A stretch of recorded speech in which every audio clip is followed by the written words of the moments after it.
నిర్వహిస్తున్న పసును రవీంద్ర గారికి, గద్దరన్న విగ్రహ ఆవిష్కరణకి ముఖ్య అతిథే కాదు, ఇవాళ గద్దరన్న ఒక జన్మదినోత్సవాన్ని రాష్ట్ర ప్రభుత్వం ద్వారా అధికారికంగా జరిపించడానికి ముఖ్య కారకుడు. గద్దరన్న స్మృతిని చిరకాలం ఉండేటట్టుగా మన మధ్యన భౌతికంగా లేకపోయినా సూర్యచంద్రుడు ఉన్నంత కాలం సూర్యుడు ఎట్లా ఉదయిస్తూ ఉంటాడో గద్దరన్న మన మధ్యన ఉదయిస్తూనే ఉంటాడు.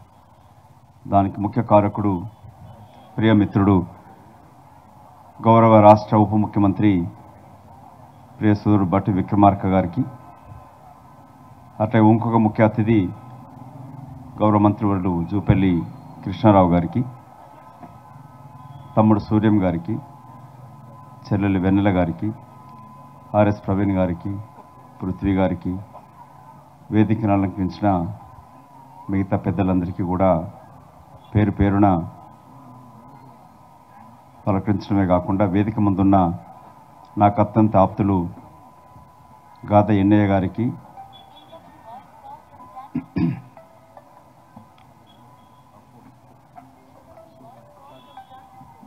పాశం యాదగిరి గారికి, వేదిక ముందున్న మిగతా పెద్దలందరికీ కూడా పేరు పేరున కృతజ్ఞతలు తెలుపుతూ, అందరికన్నా ముందుగా ముఖ్యంగా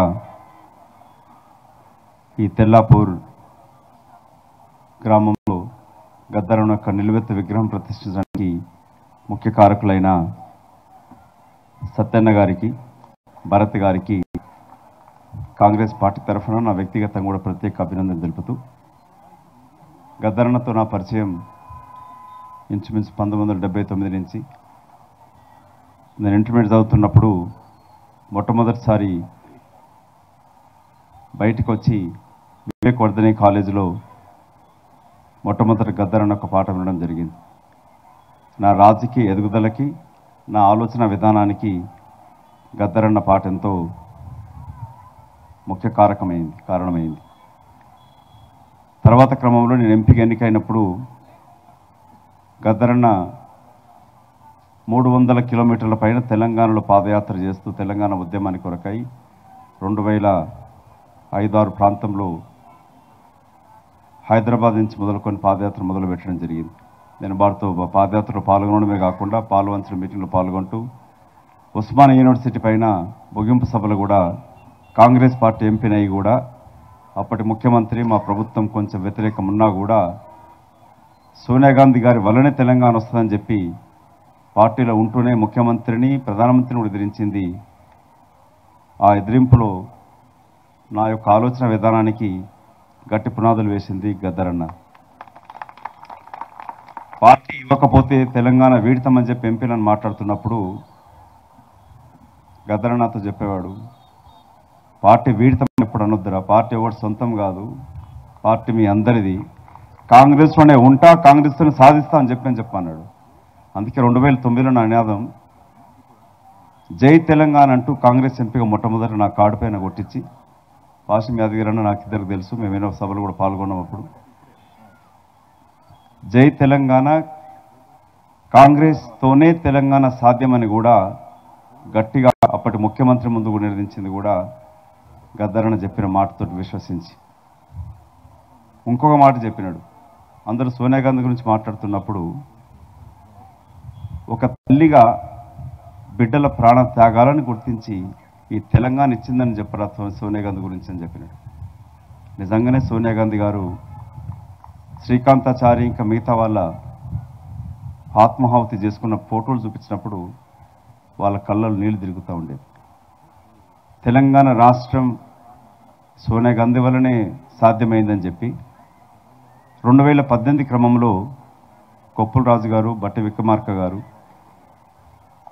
గద్దరన్న మొట్టమొదటిసారి నేను ఏ రాజకీయ నాయకుడిని కలవలేని ఫోటో కూడా దిగను, కానీ సోనియా గాంధీ గారిని కలవాలని మీ వదిన అడుగుతుంది నన్ను తీసుకెళ్ళమని చెప్పినాడు.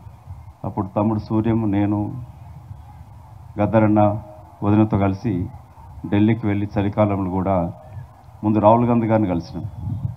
రాహుల్ గాంధీ గారిని కలిసినప్పుడు రాహుల్ గాంధీ గారు గద్దరన్నతోటి బౌద్ధ మతం గురించి 1 గంట సేపు చర్చించినాడు, వాదించినాడు. తర్వాత గద్దరన్న అడిగినాడు, మాజీ సే మిల్నా అని చెప్పినాడు. చెప్పి విమల వదిన తెలంగాణ ఇచ్చిన సోనియా గాంధీ యొక్క చేతిని స్పృశించాలనుకుంటున్నది, ఒకసారి కలిపేమని చెప్పినాడు. అవి మిల్నాకి అని చెప్పి రాహుల్ గాంధీ గారు వెంటనే ఫోన్ చేసి విదిన్ 15 నిమిషాలలో 10 పత్రులు సోనియా గాంధీ గారితో సమావేశం ఏర్పాటు చేయడం జరిగింది. గద్దరన్న చనిపోయిన వార్త నేను రాహుల్ గాంధీ గారికి SMS పంపిస్తే విదిన్ 3 minutes రెస్పాండ్ చేసి ఎట్లా జరిగింది, ఎట్లా అయిందని చెప్పి అన్నాడు. హైదరాబాద్కి వచ్చినప్పుడు సోనియా గాంధీ గారు ప్రియాంక గాంధీ గారితో, ప్రియాంక గాంధీ గారు గద్దర్ ఎవరంటే రాహుల్ గాంధీ గారు తన మొబైల్ ఫోన్లో ఫోటో తీసి ఏఈ గద్దర్జీ హై, తెలంగాణ ఎక్కువ ధృవతార లాగానే ఇంగ్లీష్లో చెప్పినాడు. గద్దర్ అంటే రాహుల్ గాంధీ గారికి అత్యంత ప్రేమ, అభిమానం. వారు ఆఖరిగా పాల్గొన్నది కూడా బట్టి విక్రమార్క గారి పీపుల్స్ మార్చ్ అనే పేరు పెట్టింది కూడా గద్దరన్ననే. ఆ పీపుల్స్ మార్చ్ ముగింపు సభ ఖమ్మంలో జరిగినప్పుడు తన ఆరోగ్యం బాగలేకపోయినా, గుండె అనుకరించకపోయినా ఆ స్టేజ్ పైన ఎగిరెగిరి గంతులేస్తూ రాహుల్ గాంధీ గారిని అత్తుకొని తన ఆఖరి అంశంగా కూడా ఈ దేశానికి నిజమైన ప్రధానమంత్రి కాగలిగే శక్తి, యుక్తి, సామాజిక స్పృహ ఉన్న వ్యక్తి రాహుల్ గాంధీ గారిగా నమ్మినడు. రాహుల్ గాంధీ గారే ప్రధానమంత్రి కావాలని కూడా ఆశించినడు. రాజ్యాంగం పట్టుకొని నా ఎంపీ ఎన్నికలలో కూడా నాకు సహాయపడ్డాడు. నాకున్న వ్యక్తిగత అనుబంధం, నా రాజకీయ ఆలోచన విధానానికి కూడా గద్దరన్న పాత్ర ఎంతో కీలకం.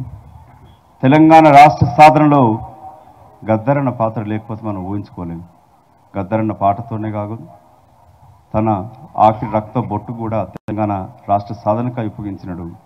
కానీ వచ్చిన రాష్ట్రం, త్యాగాలతో ఏర్పడ్డ ఈ తెలంగాణ రాష్ట్రం గద్దరన్నను అవమానించినది. ప్రగతి భవన్ గేట్ ముందు 3 గంటలపై నిలబెట్టించినది. కనీసం అపాయింట్మెంట్ ఇయ్యని ఒక దురహంకారి ముఖ్యమంత్రిగా ఉంటూ గద్దరను అవమానించినాడు. కంచైలే సార్ చెప్పినట్టుగా ఏ కంచె అయితే గద్దరను అవమానించిందో ఆ కంచెను వెనువెంటనే ప్రభుత్వం ఏర్పడ్డ క్షణాలలో తొలగించమని ఆదేశాలు ఇచ్చింది ఈ రాష్ట్ర ముఖ్యమంత్రి రేవంత్ రెడ్డి గారు, ఉప ముఖ్యమంత్రి బట్టి విక్రమార్క గారు. ఆ ప్రజాభవన్ పేరును కూడా ఇవాళ జ్యోతిబా పూలే పేరు పెట్టి, గతంలో ఇంతకుముందు వ్యక్తులు మాట్లాడుతూ 2 మాటలు మాట్లాడారు. ఇవాళ నిరాహార దీక్ష చేసే పరిస్థితి వచ్చిందనేది. ప్రభుత్వం మారిన అధికారులు మారాలి. అదే అధికారులు, అదే అవినీతి అధికారులు ఇంకా కొనసాగుతూ ఉన్నారు. ముఖ్యమంత్రి గారికి, ఉప ముఖ్యమంత్రి నా విన్నపం కాంగ్రెస్ పార్టీ కార్యకర్తగా, ఏ అధికారులు అయితే ఇంకా కేసీఆర్ యొక్క ఆలోచన విధానంతో పనిచేస్తున్నారో వాళ్ళు వెనువెంటనే తొలగించాల్సిన అవసరం ఉన్నది.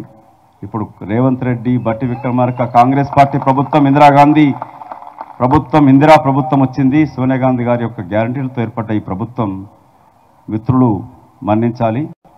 కొందరికి నిరాహార దీక్ష చేసే పరిస్థితి ఏర్పడినందుకు. కానీ వాళ్ళ రాష్ట్ర ముఖ్యమంత్రి, ఉప ముఖ్యమంత్రి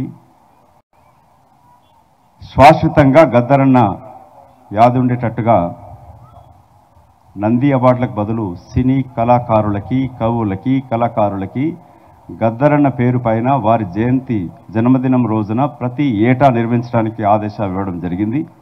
ఇక్కడ కూడా GHMC HMDA తోటి మొన్న గాద ఎన్నయ్యన్న, పాషం యాదగిరి వచ్చినప్పుడు ముఖ్యమంత్రి గారు కానీ, శ్రీధర్ బాబు గారు, బట్టి విక్రమార్క గారు వెనువెంటనే అధికారులతో మాట్లాడి అఫీషియల్గా జీవో ఇచ్చి ఈ ప్రాంతం, స్టాచ్యూ ఉన్న ప్రాంతాన్ని శాశ్వతంగా గద్దరన్న స్టాచ్యూ స్మృతి చిహ్నంగా గద్దర్ గారికి ఇవ్వడం జరిగింది. కాబట్టి కొందరు అర్థం చేసుకోవాలి, ప్రభుత్వం మారింది కానీ అధికారులు మారలేదు. అతి త్వరలోనే అధికారుల చిట్ట బయటకు వస్తుంది, అవినీతిదారులు జైలుకు పోతారు. గతంలో అధికారులుగా పనిచేసి దొరకు మద్దతు తెలిపిన వాళ్ళు కూడా ఇప్పుడిప్పుడే బయటకు వస్తూ ఉన్నారు, తెలుసుకుంటున్నారు. మారింది ప్రభుత్వం, ప్రజల ప్రభుత్వం ఏర్పడింది, ప్రజల కొరకు పనిచేస్తుంది.